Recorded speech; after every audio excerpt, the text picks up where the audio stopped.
What happens when you grow up in a family where you're the one who stands out? What does it teach you about difference, belonging, and the stories we tell about what's normal? Today, we're unpacking all that and more on Disability Deep Dive. Hello, listeners. We're really glad you're here. I'm Keith. And I'm Jodi. Welcome back to Disability Deep Dive. Today's episode is Little Imperfections, Big Conversations. Peet Montzingo on Growing Up Different. Pete is a creator, musician, and author whose book, Little Imperfections, A Tall Tale of Growing Up Different, explores family, identity, and humor in the face of difference. We talk about what it means to grow up as the only average height member of a family of little people, how that experience shaped Pete's perspective, and how he turned his story into connection through millions of followers online. Yeah, you'll hear about the power of humor, the responsibility that comes with visibility, and how personal stories can shift how people see disability and difference.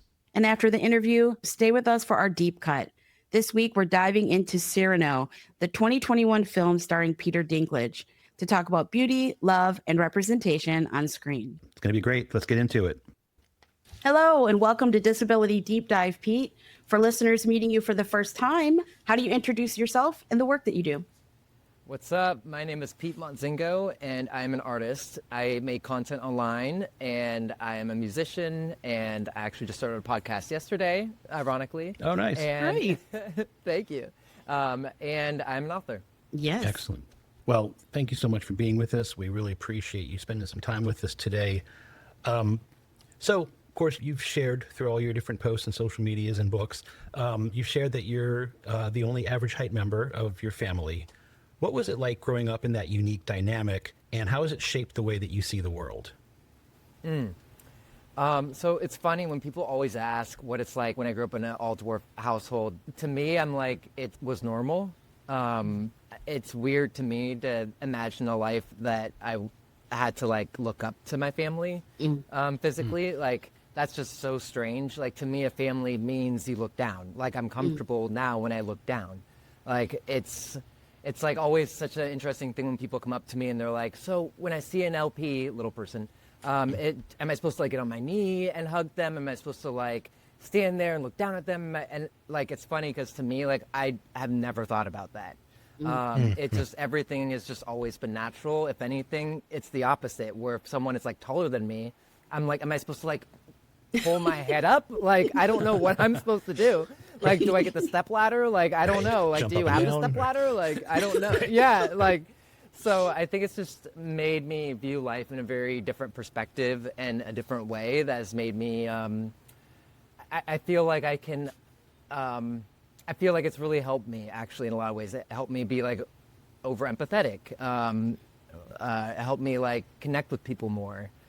Because I think I just inherently understand what it's like to feel different by being myself and by being with my family in two different ways. And, yeah, I don't know. I just feel like I wouldn't know what it would be like not to have an all little person family. Wow. Yeah. It's such an honest perspective. True. And I think people can relate. You know, a lot of people feel different in their own families for many, many different reasons. But looking back at your childhood, is there a moment that maybe stands out as a turning point in your understanding of being different or belonging in your identity? I would say I probably noticed the biggest realization when I went to school. I remember my peers were looking up at their parents when they dropped them off. And that was the first time I really thought, like, why are they, like, what's different here, you know? And that's when I started, like, going to friends' houses to hang out and stuff. And I would, like, go into their houses and I would look for the cups, you know, to get a glass of water or milk or something or juice. And then I'd be looking down in the lower cabinets. And then they would look at me weird, like, what are you trying to look for? Like, the parents would, like, be judging me. And I'm like, the cups? Like, I don't know. Like, I just want some water. Like, so I think, like, yeah, at, like, 7, 8 is when it, like, hit me in a way where I was like, oh, wait, I'm in a different situation somehow. Yeah. Yeah, that makes sense. And it makes you wonder, what are people hiding in the lower cabinets normally? Like, why is it so suspicious? What are we worried about there? Like, I don't know. Like, Well, he's in the for lower me- cabinets. Wait, what's going on? I'm like, geez, really? See, for me, it was the upper cabinets. I learned that I could hide everything on the upper cabinets. Oh, I bet. That's right. Oh, yeah. Oh, So I it bet. really worked out for me. Right. Oh, My that's kids funny. are airtight, and that's where they hide all their things. Is up Are they high. really? So yes. So that's where they hide all their stuff. So I'm the only little Got person it. in my family growing up, and in my married family with my children. So yeah, everything is Oh, no high, and I'm way. always asking. Oh my God! So you have a average height partner? Yes, and two average Wow. height children. Oh my gosh! Yeah. That's so So interesting. I'm the opposite. Yeah, right. For me. So interesting. that's like, it makes me think like, am I gonna find an LP and marry them and then have an all LP family again? Like, That would be awesome. For sure. Oh, wow. Well, you built a huge community online, obviously, of course. And, we're talking TikTok, YouTube, Instagram. What inspired you to start creating this wonderful content? And when did you realize it was resonating with so many people? okay, so this is kind of PTSD because I started posting on YouTube when I was a kid in 2007. And I was posting at least once a week until I would say like 2015. I had like different series I would try and put on YouTube, different angles of it. I tried everything because I really thought that like I could, first of all, never hold a job. And I'm like, I need to figure out how to make money, keep getting fired everywhere I go. Jeez. And like, I'm like, it has to be my way. I'm a Taurus. And so I'm like, so I joined a boy band actually in the mid 2010s, and I was in different boy bands for like 7 years. And I thought that was going to be like, all right, I tried YouTube, I tried acting, I tried all these things, but like boy band, like it makes so much you go. sense. Like just, get up there. And like we got to do so many amazing things. But this was all right before COVID. And the last thing we were doing was like kind of a world tour supporting other artists. So we got to do, we got to perform in arenas and things like that. Wow. And I was like, wow. this is like, bucket list Sure, session, wow. like this is so crazy. And then all of a sudden COVID hit, and I was living in Nashville at the time because that's where my label was. And then the other guys were there. COVID happened, and then they had me go back to LA. And that first week I went to LA for quarantine, if you remember that. Oh God. Oh, yeah. My mom was like, I need someone to help me wash the groceries that I order because it could have COVID on it, And Yeah. we did that Yeah, too. yeah. Oh, So the fun I- days of washing groceries. Yeah, I don't miss that. Yeah. But I know, Yeah. seriously. But she's like, you have to wait 2 weeks because you just came back from Nashville. So you have to quarantine. And in those 2 weeks, I was like, all right, let me do a video. It's been like a few years since I've like done anything myself. And then I have a ball pit in this is now my office, And I was like, all right, this is stupid. I'm just going to like go up to the ball pit and then post it on this new app, TikTok, that everyone's talking about. And it's a fad. It'll never catch on. I know. I'm like, everyone's trying to be famous right now. It's so stupid. And then like the next day I wake up after I post it and it like went viral. James Charles commented Wow. on it. And Yeah. No, yeah. I was like, and he ended up living like directly above me in the same building. I'm like, what is going on? Like Oh my gosh. everything is feeling just really weird right now. Yeah. And then viral video again. And then I went to quarantine with my mom and I briefed her. I was like, all right, Mom, you're about to have a new career because I really feel something's happening. Like, Oh, yeah. and here we are. Wow. What was the name of the band, by the way? The first one was called Zero Gravity. The second Okay. one was called Euphoria. And then the last one was 5 West. 5 West. Okay. Awesome. Yeah. Yeah, I found you on TikTok when you were living across the street from the hotel. So that's what I knew you as with all the videos that you were doing with yeah. There it is. Dun, dun, dun. So that's how I first saw you. And then your mom came into the picture and I was like, what is happening?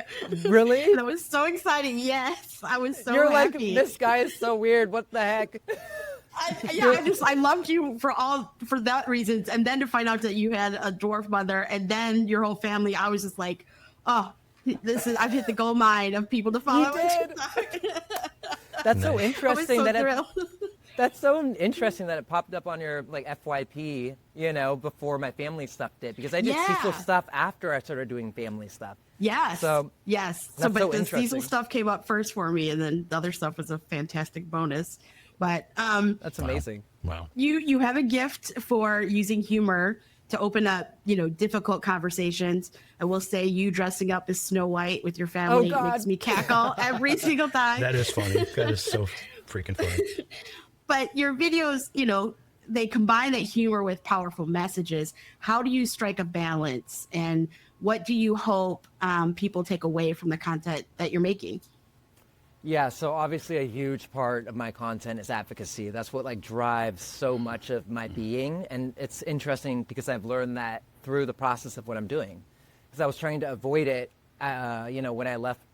We grew up in Seattle, so when I left Seattle to come to LA, I was like, I'm not gonna do like I'm not gonna lean on into the dwarf thing. I got offered a couple of reality shows, like as I'm sure that you probably have, Yes. and people you know, like you know, it's all the same thing in the community, and so like. I'm like, I'm not going to do that. Like, I want to be known for my talents. Like, I don't want to be like the dwarf, average height dwarf guy, you know? Yeah. And then it just kind of organically happened the last couple of years in a way where it had to happen if it was going to happen that way. And my mom moved to LA, and it just was like the perfect situation. And then it kind of like sparked something in me to be like, no, actually, this is like always what I believed. And this is like such a big part of me. And this probably partially why I'm in this family, and I can help change people's perspectives so much if I really lean into this. And then it just kind of became such a driving force for me. And so right now it's always kind of hard because like you want to stay relevant, go viral, like, and I do that again because I have a very interesting sense of humor, my mom would say. And so and so I'm always trying to walk the line of, oops, did I, like, I'm neurodivergent, I'm ADHD, like AF. And so sometimes when I'm like doing a video, I will think of it like it's helping and it's a good thing. And then I'll post it, and then my mom will be like, you have to take that down. You've crossed the line. Like, that's so disrespectful to LPs. And I'm like, is it really? And like, I'm not going to argue. I never argue with any of my family about that because it's like, although I really understand, I will never fully understand. And like, I can never take that away, you know? So I like, that's always a challenge for me. It's like, okay, how do I keep the views up with advocacy specifically? Like have like a driving under, like some message underneath it that is consistent, but then also have it be like, you know, like this perfect storm of people laughing, but then also thinking. And a good example of that is this last weekend, I was in my Snow White dress again. And, oh God. And I surprised my mom when she got back from the hospital again. She's like, hates me, I swear. No, she loves me. But she gets home after she's like grocery shopping or something. And I'm in my Snow White dress at night. And she comes home, but she was gone for like 4 hours. And I had hired a bunch of actors to dress up. Oh my gosh. As different characters from derogatory movies that view LPs in derogatory ways. And so like we had what is it, like the Wizard of Oz people there, and then we had you know, like all these different characters, and then she would go through her house, which we made into a haunted house. So it was a haunted house my for gosh. LPs. Whoa. And it's a good example of like, my mom's like, are you crossing a line here? Because like I told the actors, like, say there's this one section where I had a bunch of kids like taking pictures when she's walking through saying, oh my God, Mom, a midget, and like all this stuff. And like touching her, it's real, like really just, you know, making people think that like this is what people go through. Like, and my mom's like, how are you going to spin this though to make it like make people think that instead of just like, this is what happens. Like, how do we get them to change the perspective? So now I'm sitting with the footage and I'm like, okay, what captions can I put to like soften it maybe a little? Maybe I went too hard. So it's just like kind of that, that's a good example, I guess, of like, I am trying to always figure it out. I don't know. So that's a great example of trying to balance that. I'm like, true. And I'm not an LP, so like I'm really just like guessing, or like talking with my mom about like, is this right, and usually I'll be right, but like sometimes I'm not. So. Yeah. And there's such a spectrum of feelings on how people deal, especially, LPs, how we deal with the M word and, being seen in public. And so it's a very fine line. Some people are going to be offended. Some people are going to, find it absolutely hilarious. So you just got to kind of find that middle zone. Know your audience. Right. Yeah. Right. Yeah. Wow. But yeah, thank you for asking that, because that's something that I always want to talk about too, because it's a nuanced thing that a lot of people wouldn't understand. Absolutely. Yeah, it's really fascinating, and I think it's a good segue into then to talking about your book, Little Imperfections, because in my mind, like that desire to be an advocate, I think really is encapsulated in the book. I think that's such a good example of a way to teach others. And of course, it's technically a children's book, right? So it's for kids, and I think that's really a wonderful approach. And I love I think you had a perfectly unique story to tell, to educate people about disability and perceptions of other of people with disability. And I'll real quick say too, like it's a children's book, but when I read it, I read it a few months ago.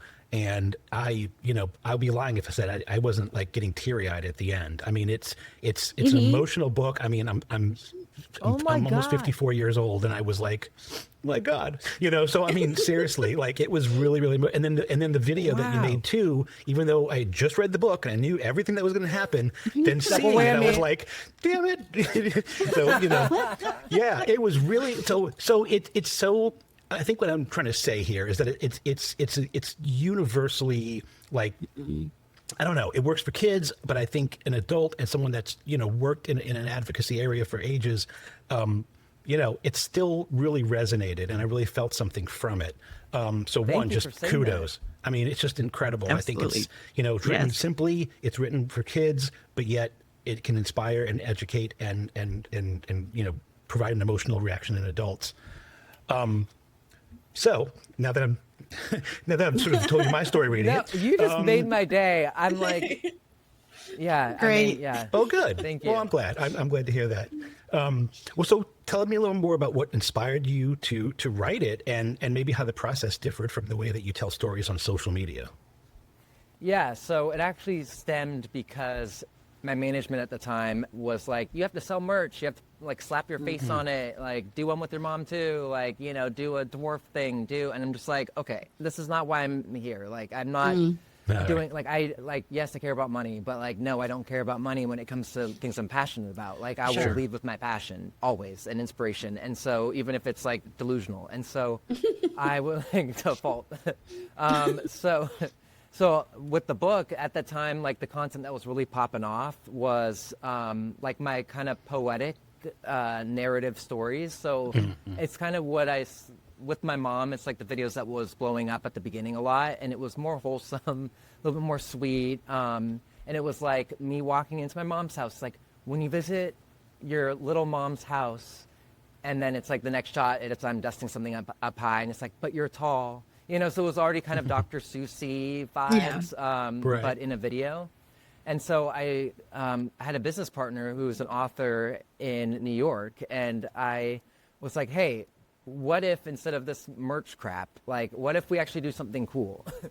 And then it can still be a cash grab, like whatever, but we can like hopefully it's something substantial. And he's like, okay, great. Yeah, like let's write it and then let's get it out in a month. And then like, we're going to be rich. And I'm like, God, okay, well, fine. Like I trust you more than my management. So like, sure. And so a month goes by, and then another month goes by. And then all of a sudden I'm like really in this, and I care more about this than like anything else. And then it becomes like a huge passion project. I'm learning so much about myself. I'm spending way too much time.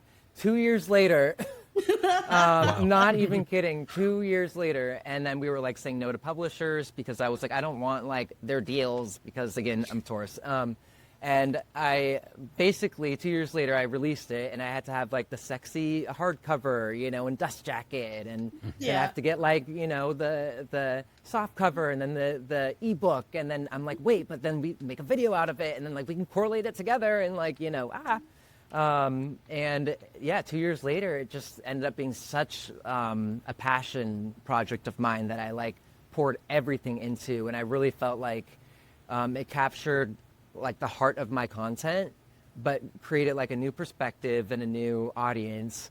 But then it was also not just about dwarfism, because I know there are a lot of dwarfism books, and unfortunately, like they just don't do that well because there aren't that many little people in the world.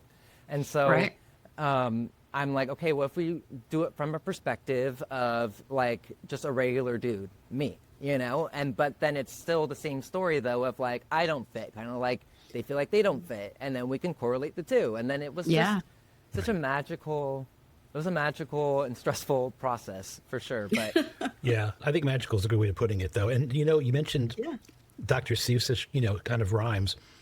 I hadn't even thought about it until you said that, but then I'm starting thinking in my head like the cadence of the book, and I'm like, it really did have kind of a Dr. Seuss feel to it, which, I mean, I think to replicate that is,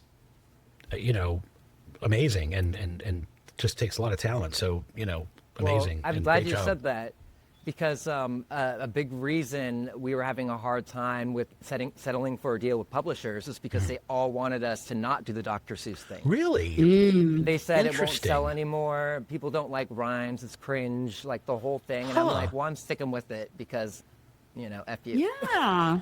I think it's great. And again, it's for kids. Like that's what helps make it engaging for a kid, is that it has that rhythm and rhyme to it. I would think, I mean, I'm not a book publisher, but I'm not a writer per se, but that's, I mean, I don't know. To me, it's common sense. It's really interesting that that's the feedback you got. Right? It's And I think it also comes from your musicality background as well, because you're musical. So it of course, it's going to have a flow and a rhyme to it. Absolutely. Right.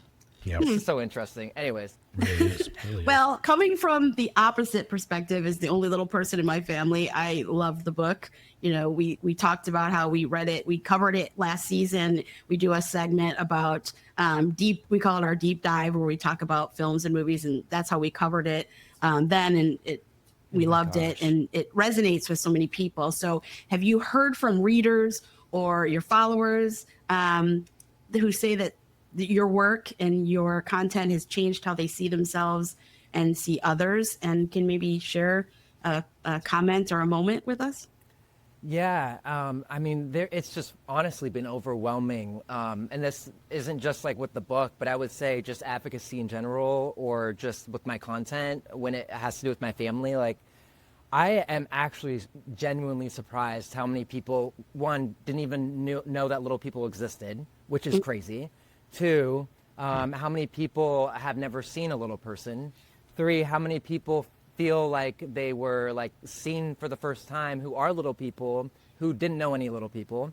People who like, it's like the Grinch. Like some people, literally my DMs are like, or, even on reviews on Amazon or whatever for the book, you can see like it feels like their heart grew 3 times. Like it's like they were like a troll, but like it was like the curse was broken, it was like weird.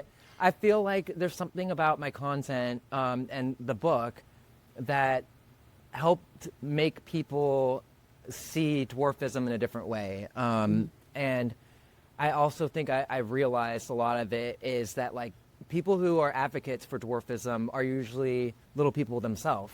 And I think, part of it helps that I am not a little person, because then these people feel like they can relate with me and then be like, oh, little people are people. It's like, oh my God, you guys, like, seriously. And then also just having, like ginger hair. Like, I think all these elements, it's just, I think people look at it and read the book and look at my content and just be like, oh, he definitely is kind of different himself, but he's relatable. Oh my God, he has a little person family. Like, okay, like life is lifing, and then we don't have to like, be so discriminative and like judgmental, Like I just think it's like making people more human, I guess. Well, I will say after seeing your content at the conference, the LPA conference, I have not been because I've been very nervous to go because I don't have any little people friends really. I've my met a God, few. you have to go. What are you doing? It's so fun. I didn't even go to the one that was in Orlando, and I lived in Orlando at the time because I got too nervous because I felt like they know each other and they've been together for years, and I'm just gonna step in and no one's gonna want me there. And so, Listen, but I saw how great it was, and I saw how much I'm missing. So I'm probably gonna go to next year. are you really? Because of your content, yes. Oh my God! Well, I Because I better felt see you safe there. with it. I will. Okay. I'll look you up. Please do. Your mom and I can thirst over Peter together. Don't get her started because you guys will be up till 4 a.m. Oh gosh. Oh my gosh, that makes me so happy too. Good. Because listen, like I'm the one I feel like that it's like why am I going? You know? Yeah. Like like at least you can like do all the things there, you know? That's like true. they don't let That's me. true. So Wow. All right. Well, I'll hold her to it. I'll make sure she goes. better. I don't know how. I don't know. Well, all right. So as Jodi alluded to earlier, we do a segment on our show called Deep Cut, where we talk about a book, a film, a show, a song, any media that kind of we connected with, we wanted to talk about, and share our thoughts on the show. So we also like to ask our guests. Is there something like that, some piece of media that's connected with you lately? What would be yours and why? Okay, so something I've just like resonated with. Yeah, like a book, a song, a movie, something that maybe kind of on your God. mind. Okay. Oh God, this is so embarrassing, and I apologize in advance. Yeah, there's I mean, you guys are gonna be like, oh my God. Okay, so it is K-pop Demon Hunters. Yes, absolutely. That's okay. Wait, you love it? Absolutely. Yes. I know all the songs. Absolutely. It's changed my life. Like the message and the meaning. I don't know. I read into it. No, that's great. That's a great one. Why does I it never- resonate with you? Yes, why? You've never seen it. Okay, all right. I hadn't heard of it until the Saturday Night Live sketch that I just saw, whatever it was last week about it, and I was like, "What is this?" I didn't get it at all because I've never. So, all right, now I have homework. Yes. You do. Because I wasn't gonna go. I got invited to like a sing along in a theater, and my manager was like, "Go," and I'm like, "K-pop Demon Hunters." I'm like, "This sounds so stupid." And then I get there, and it's just like, I'm like, okay, what is this animation? And like, okay, and like I've wasted my time for sure. And then 5 minutes in, I'm like hooked on the edge of my seat. I'm like, it captured my whole attention. It's so relatable. I'm like, oh my God, I'm the main character. And like everyone can feel like they're the main character, like it's just. Yes. Oh wow! All right, okay. Keith, you're going to be singing it. You're going to come to work on Monday singing Golden. I can feel it. Oh, Come on, God. Keith. All right. I'll check Spread it out. the gold. I'll check it out. Check it out. The harmoon. That's right. Oh gosh. Oh, my gosh. Nice. Okay. All right. Well, good. I'm glad. Hey, I learned something. I'm gonna learn more about it. I'm gonna check it out. Yep. Very cool. Oh my gosh. I'm so embarrassed. Don't be embarrassed. No, It's fantastic. I should be the I think it's embarrassed one great. because I don't know anything about it, and you guys are both just like, "Oh my God!" And I'm like, "Huh?" So I'm the one. Yeah, you have two tourists. You have two tourists banging up on you now for not seeing it before. Right, Oh my God, you were right. tours too? Yes. I knew That's I why liked you. You and I, yep. There we go. All right. Sorry, Keith. It's all good. Oh, that's hilarious. Oh gosh. All right. This has been such a fun conversation. Yes. Yeah. Thank you so much, Pete, for spending time with us. This has been a blast, and learned so much about you and apparently myself in the process. So anyway, thanks so much. We really appreciate your time today. Yeah, thank Absolutely. you guys. Keep advocating out there, and I better see you LPA next year. Yes, you will. I'll look you up. Perfect. Absolutely. Thanks. All right. Thanks. Thank you. Stay tuned. This week's Deep Cut is coming up. Before we start this week's Deep Cut, a quick content note. In discussing the film Cyrano and its language, we will quote a derogatory term for people with dwarfism once in context. You will hear the word exactly one time. We do not endorse it. It is a slur. Today we're talking about Cyrano, a 2021 musical film directed by Joe Wright, starring Peter Dinklage, Haley Bennett, and Calvin Harrison Jr. The title character, Cyrano de Bergerac, is a brilliant soldier and poet who believes he is unlovable but loves Roxanne. And Christian is a sincere young soldier who also loves Roxanne but lacks the eloquence she craves. He asks Cyrano to give him the words because Roxanne expects poetry. Cyrano supplies that poetry in letters from the shadows, letting Christian speak with a borrowed voice until the truth becomes impossible to hold. Most versions lean on the famous prosthetic nose as a symbol of unworthiness. The adaptation removes the fake nose and casts Peter Dinklage without prosthetics. The script briefly acknowledges prejudice on screen and then turns the camera inward with intimate songs and close-up performances. Yeah, and the promise is that it shifts the conflict from, quote, the body is the problem to, quote, the belief about the body is the problem. It is this idea that changes how this classic story is framed. There's also a hazard. Most audiences are conditioned to treat visible differences as the issue. They may substitute dwarfism for the missing nose, even when the film tells them not to. Today, we want to talk about whether the movie makes that shift. Yeah, definitely a challenge, and let's see if they're up to it. So, letters, longing, sword fights, and the risk of being truly known. That's Cyrano, so let's begin. Okay, so Keith, does removing the prosthetic nose genuinely move the conflict from body to belief? Or does the audience, are they still conditioned to pull the viewers back to body is the problem? Yeah, I mean, that's honestly the biggest question, I think, of the film, right? I mean, did it accomplish that? It's hard to say because I feel like, when I watched the movie, I didn't have a lot of context. I knew the story of Cyrano de Bergerac, and I knew the classic interpretation of, the long, silly nose, and, so the guy he thinks he's ugly and so on. And so, and we talked obviously a little bit before watching this, and it was sort of like, well, we don't want this to be like dwarfism equals this ugliness that they referenced, like the play is about, right? Like that's awful, that's not good. So we went into it, and you'd seen it before, I hadn't seen it, but so I went into it not really knowing what to expect. And you can't help it. I mean, so there's Peter Dinklage in the main role, right? And obviously he's a little person, and you see that there he is. So the first conclusion you come to is well, is that the stand-in? Is that what they're trying to convey? And I don't, yeah, they talk about it in the beginning, but it's really not. I mean, once the movie gets going, I don't know. In my mind, I kind of forgot. I didn't really think of it that way. But it's a challenge, I guess, for some viewers to make that separation. So did the removal of the prosthetic nose change everything? I think it made it real. I think it made the nose is silly and it's comical, right?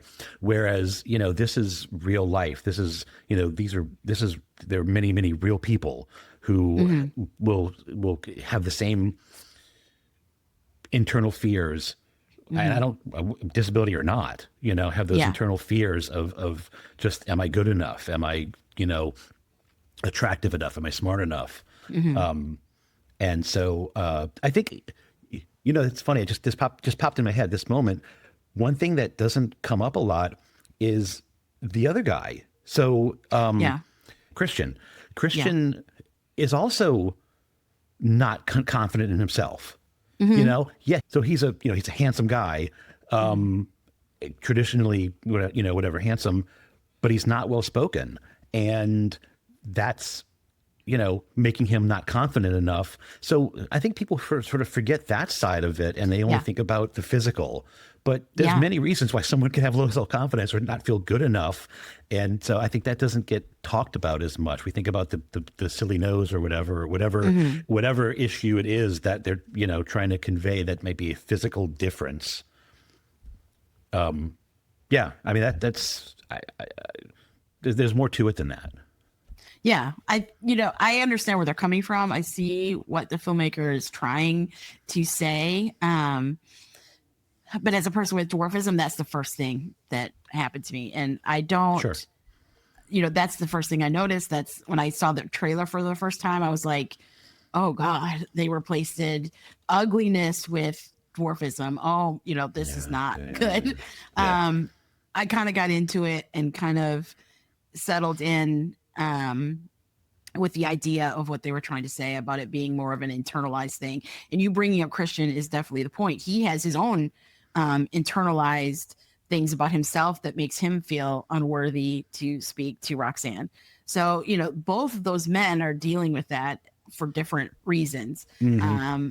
And I think you're right. People do forget they're only, focusing on Cyrano's difference and Cyrano's issues and Cyrano's self-loathing, and not Christian's. But again, as a person with dwarfism, I just really had a hard time bridging that Yeah. external to internal. But I did eventually settle down and watched it again a second time, knowing we were doing this with that in mind. And, you had pointed out some interviews with Peter, and I got to kind of see where he was coming from in the role. Yeah. That helped a little bit, having that context now with what they were trying to say, and then being able to see it, in what they did with the movie. So I'm not sure. I don't think audiences are dumb. I think, they're pretty smart and savvy. And I think most people probably were able to go on that ride and, their mind change a little bit over the course of the movie. Or at least I'd hope. I'd like to think that happens. Yeah, I agree. And I think it was filmed in a way to sort of focus less on his physical stature and more on the feelings that he's feeling, for lack of a better way of putting it. There's close-ups. You see like the sort of the struggle in his expression, on his face and things like that. And it's not so much like, focused on, oh, I'm a little person and Yeah. oh, woe is me. So, they kind of take that, I don't know, they try to shift the focus away from that as they film Yeah. it. So it's interesting. It's definitely not the and- Steve Martin version where there was lots of gags Sure, and sure, yeah. jokes. This, that it had its few moments and then it kind of just wasn't brought up anymore, and you kind of zoomed in on Cyrano and stayed there. Right. Yeah. So, ultimately the question is, was it successful? I think in part, and I think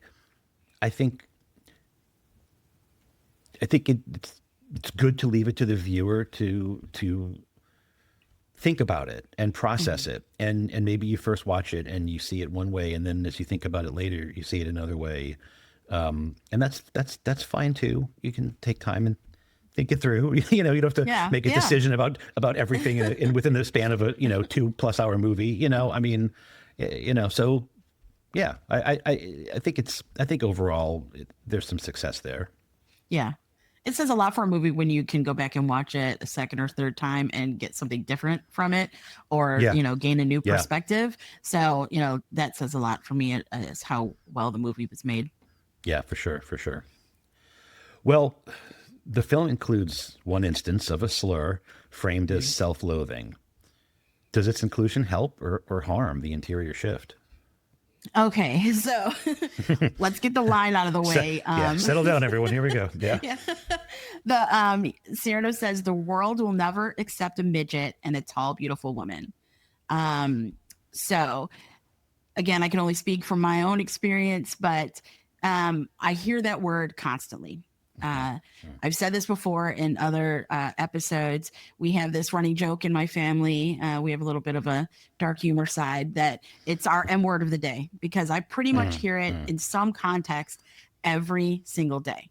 I'll hear it like in a movie or a TV show, morning radio shows. Really, the shock jocks really like to use it a lot. And people will even say it to my face, out and about grocery shopping, doing whatever. So every single time I've had it happen for years and years and years.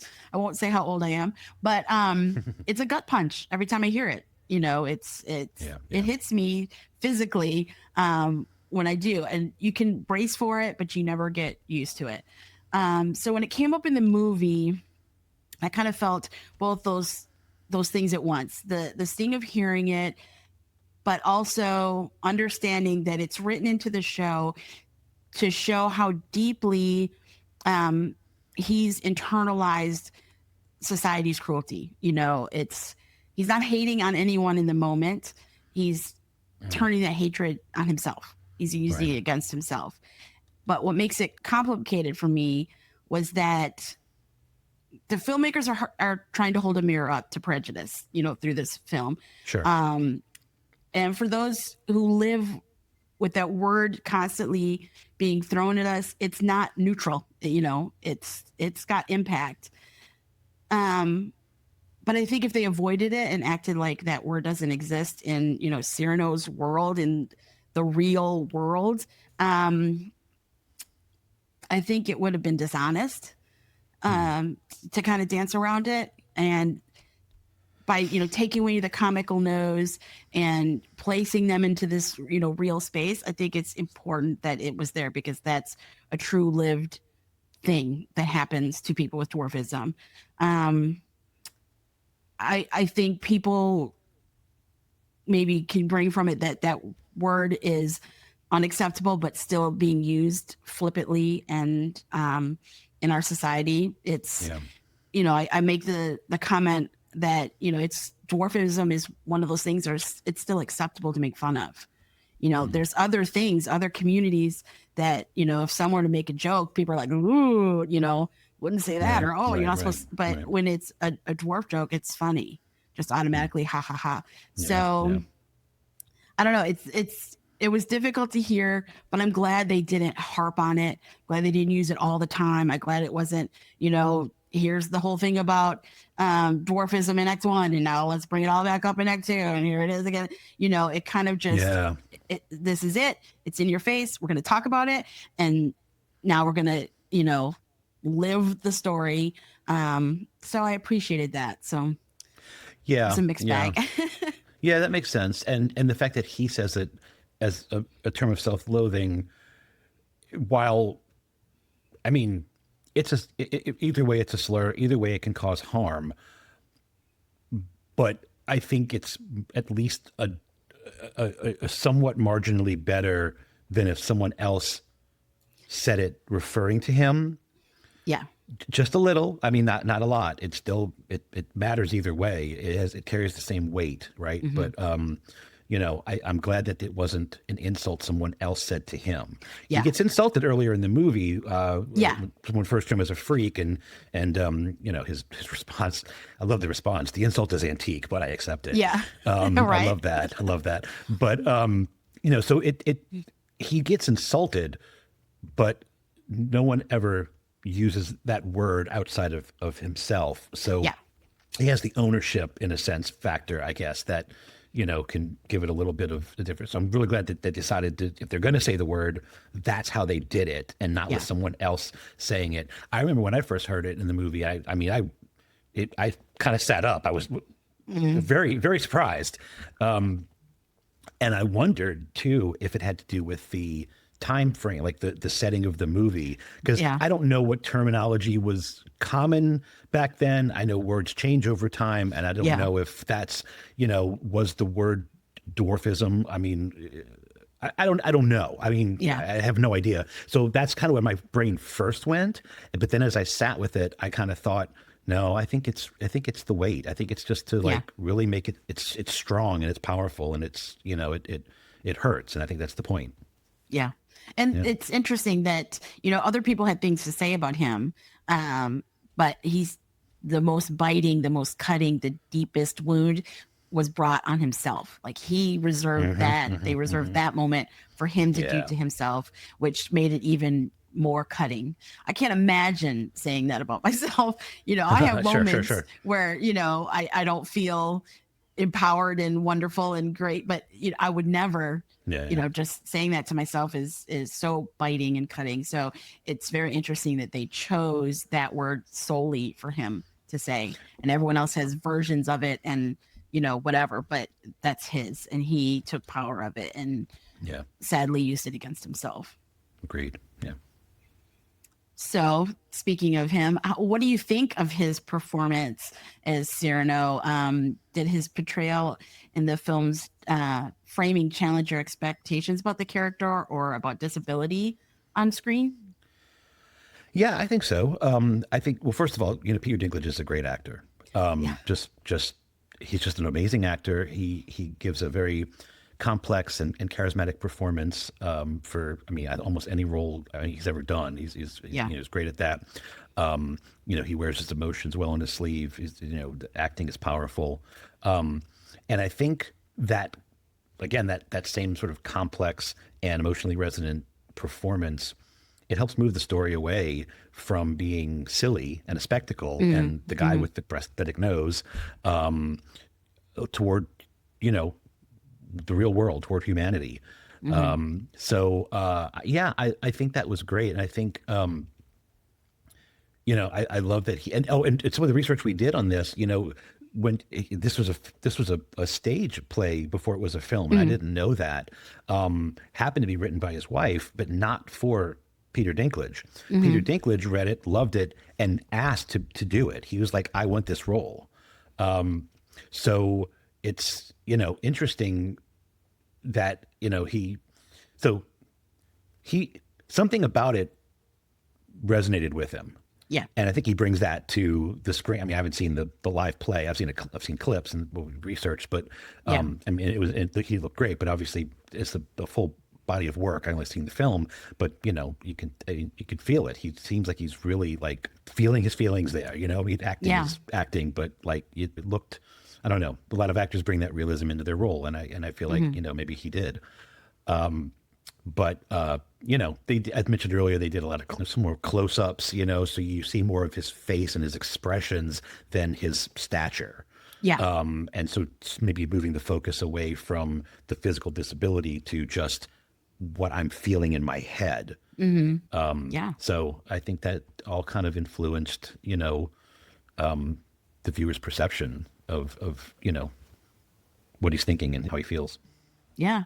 I think it's very interesting, how he came about in the role. It wasn't a typical, Hollywood, we have a disabled person, we have this funny elf role, we have this whatever, let's get someone with dwarfism that you normally hear about. He came to the role in, honestly wanting to play it for himself. He saw something in the screenplay and the script that he felt that he could bring to the film with his acting, and that I appreciated. I didn't know that prior to seeing the film the first time, and once again pleasantly surprised with how that came about. So I think that you're correct. He came into filming this movie with the idea of the internal workings of Cyrano, the internal self-loathing he has, and how to display that through his acting, through his face, through his movements, not, him standing, off to the distance, with all these tall people and look at the guy, that Right. you typically would think. So I agree. I think he did a phenomenal job in this role. Awesome. So how do you feel about seeing Peter Dinklage as Cyrano, a disabled actor and a romantic, heroic lead? And how do you think that landed with the little people community? Well, for me, seeing someone with dwarfism playing a lead role that isn't comical, that isn't a dwarf, an Ewok, it was great to see a leading role. He carried the movie, which is rare. I think the only other time it was something that substantial where the person wasn't in a costume was like Willow, where the dwarf community or little person community, they have their own things that it wasn't based in comedy. So that was amazing for me. It stirred mixed emotions, and I think for me as well as the community, that the idea of love is unreachable because of how you look, because that's your first instinct when you see it. Again, it comes back to replacing the nose with a person with dwarfism. That's still there, and I think it changes over watching the movie, but that's, your first 5 minutes or watching the trailer or hearing about the movie. I think that's instinctual for, at least for me as a person with dwarfism. I'm always looking at, when I see that there's a dwarf cast for something, I'm always like, how are they being represented? Sure, yeah. And I'm always looking to be disappointed, unfortunately. Right, unfortunately. So, but I don't think he played his dwarfism as a weakness. I think his issue was all internal, self-inflicted, self-loathing that he had, based on, yes, it was based on external things like society, but I think his biggest problem was himself. So I like that. It's, hoping that the audience doesn't equate disability, or disabled character is their difference is the tragedy. That, that trope is always, disability is a tragedy or disability is inspirational, and right. It's hard.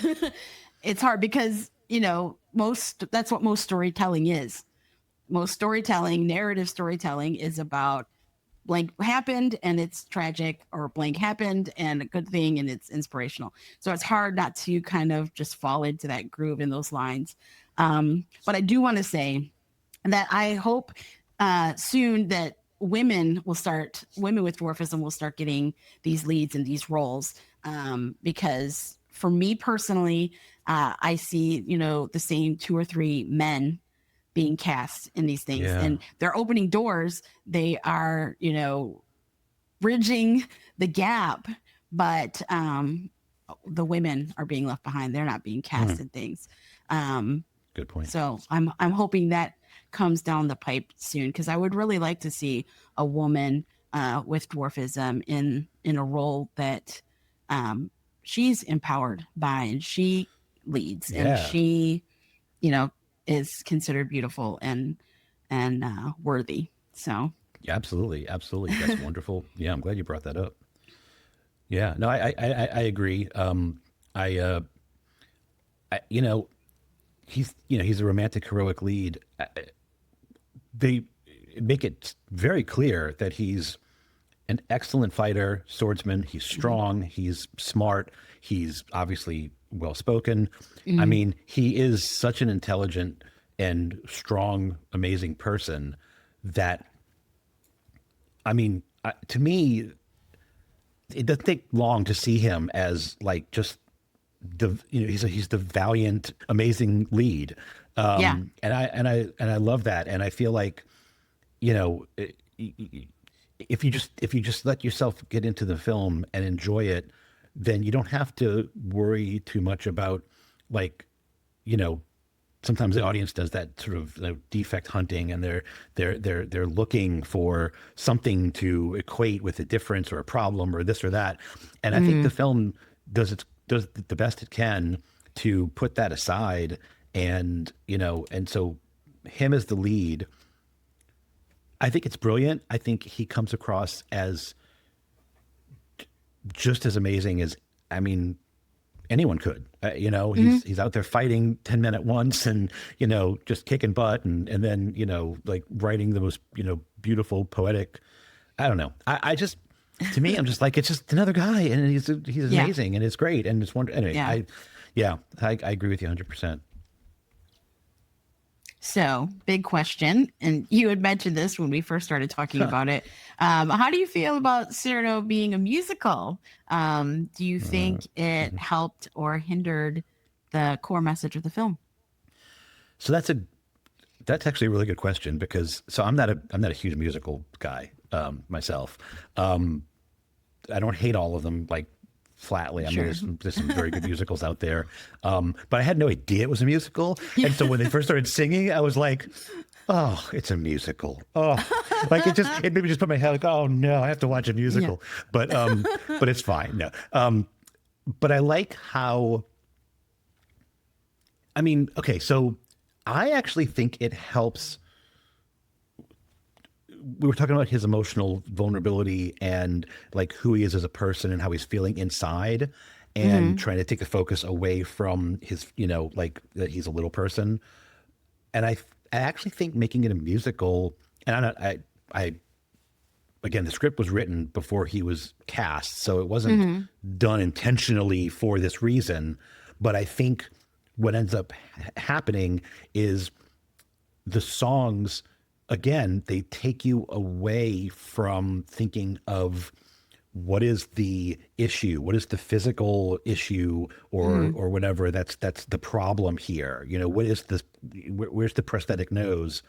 And turning it into like emotion and feeling, because whether you love musicals or not, like you can really express emotion in song in a different way than you can through not singing, through just speaking.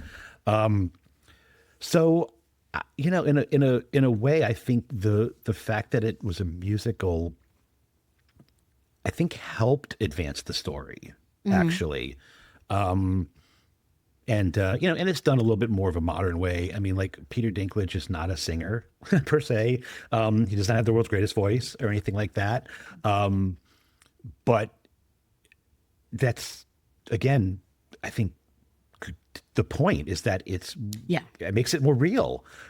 He's not, like out there fighting, the bad guys and then suddenly busts into like, operatic, amazing, performance. Yeah. He's, it's just, hey, it's this guy singing, and it's kind of nice in a refreshing way. So, I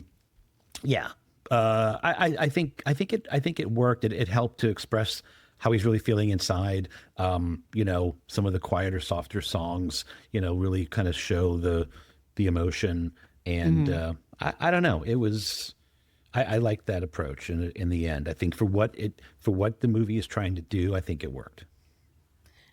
I think nothing is more vulnerable than having to sing in front of people, especially when you're not a singer, Yep. And I think that brought such a delicateness to some of his like real raw emotions, and some of the softer parts of the film, was this this vulnerability, not only as an actor but now as a singer, and putting that all together. And they weren't, like you're saying, they're not these big, Broadway belting, dance numbers with, plate spinning and all sorts of stuff. It was just, sometimes the most delicate way, the most gut-wrenching way to say something is to sing it, is to have that music come across. So I was pleasantly surprised. I didn't know either. I would never have dubbed him as a singer. The biggest thing I knew him from was Tyrion from Game of Thrones, and you would never think about Tyrion singing. So, except that one part where he comes into the big throne room, there's a meme of him doing a little joke singing, but other than that, I would never have thought about him being a singer. So I think it really just brought some, made him fragile in moments and vulnerable, and I appreciated it. Yes. A lot. Same. Yep. So today we dug into representation and performance, and how stories can challenge what we see as the problem with the body or belief. The work isn't just what's on screen. It's how we watch, what we bring as viewers, and what we ask of storytellers next. Progress isn't clean, but these conversations move us somewhere better. Indeed. Thanks for being a part of it. That's it for this episode of Disability Deep Dive. A huge thank you to Peet Montzingo for joining us and sharing his story with honesty, humor, and heart. Yeah, Pete reminds us that growing up different isn't about limitations. It's about finding your place, owning your story, and inviting others to see difference as something worth celebrating. If you enjoyed this conversation, make sure to subscribe, leave us a review, and share it with someone who'd benefit from hearing it. And you can find Pete's book, Little Imperfections, A Tall Tale of Growing Up Different, wherever books are sold, and follow all his latest projects on social media. We'll see you next time. Disability Deep Dive is a podcast that is brought to you by Disability Rights Florida, where real conversations about life, culture, and ideas meet the lived disability experience. Follow us on YouTube, Spotify, and wherever you get your podcasts. You can also find us at disabilityrightsflorida.org/podcast.